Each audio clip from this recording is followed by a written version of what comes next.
Holly Grant, who was a first-generation Black American Pilates teacher.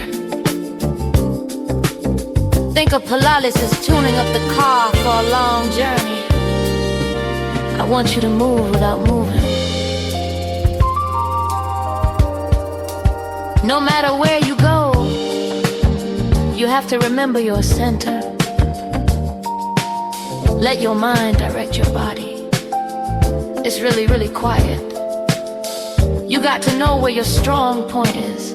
And as you get better, try and go to the weak point.